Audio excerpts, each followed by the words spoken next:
2026-এ তুমি কি মাধ্যমিক পরীক্ষা দিলে? তাহলে তুমি কি জানো এই মাধ্যমিক পরীক্ষায় শুধুমাত্র উত্তীর্ণ হতে পারলেই তুমি পেয়ে যাবে একটা বড় অঙ্কের টাকা। হ্যাঁ, একেবারে ঠিকই শুনছো। এবং সেটা তোমাকে সরকারিভাবে দেওয়া হবে। এটাও তুমি ঠিকই শুনলে, সরকারিভাবেই তোমাকে দেওয়া হবে একটা বড় অঙ্কের টাকা শুধুমাত্র পাস করতে পারলেই। মানে মাধ্যমিক পরীক্ষায় তুমি জাস্ট উত্তীর্ণ হবে, সেখানে কোনো নাম্বারের ব্যারিকেড নেই, কোনো রকমের ইনকাম, তোমার ফ্যামিলি অ্যানুয়াল ইনকাম, সেখানে কোনো ব্যারিকেড নেই।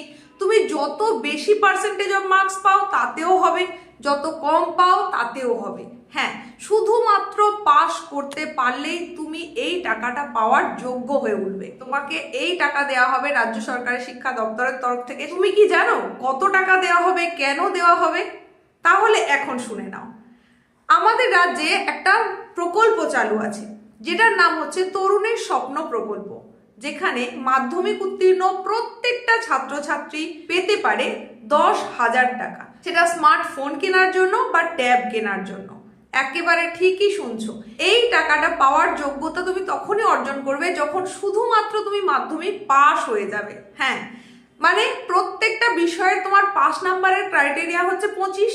তাহলে 25 করে 7টা বিষয়ে 175 নাম্বার টোটাল যদি হয়ে থাকে, তাহলেই শুধুমাত্র এই পাসটুকু হলেই তুমি এই 10,000 টাকা পেতে চলেছো।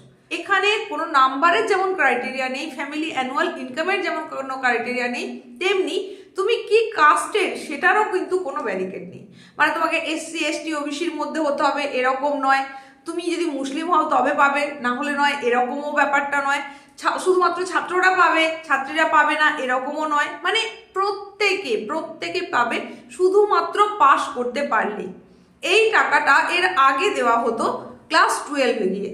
হ্যাঁ, ক্লাস 12-এ গিয়ে দেওয়া হতো যখন, তখন এই নিয়ে নানান রকমের বিতর্কিত কথা আলোচনা উঠে আসে যে ক্লাস 12-এ পাওয়ার পর তখন ছেলে মেয়েদের পড়াশোনার জন্য অসুবিধে হয়।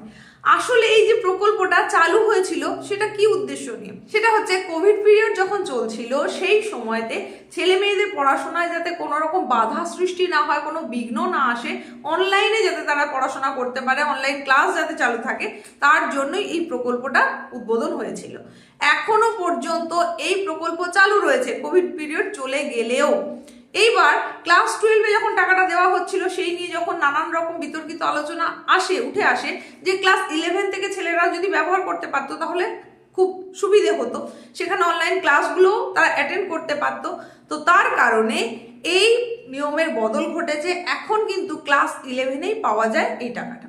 এবার কখন পাবে টাকা বা কিভাবে পাবে, তার জন্য তোমাকে অতি অবশ্যই মাধ্যমিক যেমন পাস করতে হবে, তারই সঙ্গে সঙ্গে ক্লাস 11-এ কিন্তু ভর্তি হতে হবে। শুধু পাস করে গেছো এটা যেমন ঠিক, তেমনি তোমাকে আবার রেগুলারিটি রাখতে হবে। মানে তোমার তো পড়াশোনার জন্যই এটা দেওয়া হচ্ছে, তাহলে তোমাকে ক্লাস 11-এ কিন্তু ভর্তি হতে হবে পশ্চিমবঙ্গের অধীনস্থ কোনো স্কুলে। এইবার সেই যে ভর্তি হয়ে গেলে তুমি, এই রকম ভর্তি হওয়ার পর ক্লাস চলাকালীন সময়তে তোমার থেকে নানান রকমের নথি স্কুল কর্তৃপক্ষ চেয়ে নেবে, সেখানে তোমার ব্যাংকের অ্যাকাউন্ট ডিটেলস দিতে হবে। এই সমস্ত কিছু যখন ঠিক থাকবে, সেটার ওপর বেশ করে তুমি যে অ্যাকাউন্ট নাম্বারটা দেবে সেই অ্যাকাউন্টে ডিরেক্ট কিন্তু তোমার এই টাকাটা ক্রেডিট হয়ে যাবে। মানে কারোর মারফত নয়, কোনোভাবে নয়, একদম সরাসরি রাজ্য সরকারের শিক্ষা দপ্তর থেকে এই টাকা চলে আসবে তোমার ব্যাংক অ্যাকাউন্টে। তবে এখানে সতর্কতামূলক কয়েকটা কথা তোমাদের বলে রাখি। এই প্রকল্পের টাকাটা তুমি তখনই অ্যাডভান্স পেয়ে যাবে যখন তোমার সমস্ত কিছু যে ডকুমেন্টস সেগুলো ঠিক থাকবে। মানে তোমার আধারের যে নাম রয়েছে সেটার সঙ্গে তোমার অ্যাডমিট কার্ডের নাম যেন ঠিকঠাক থাকে, মানে স্কুলের যে নাম সেটা যেন ঠিকঠাক থাকে, আবার তুমি যে অ্যাকাউন্ট নাম্বারটা দিচ্ছ সেখানেও যেন ঠিক থাকে, বা যে মোবাইল নাম্বার তোমাকে দিতে বলা হবে সেই মোবাইল নাম্বারটা যেন ব্যাংক অ্যাকাউন্টের সঙ্গে কানেক্টেড করা থাকে।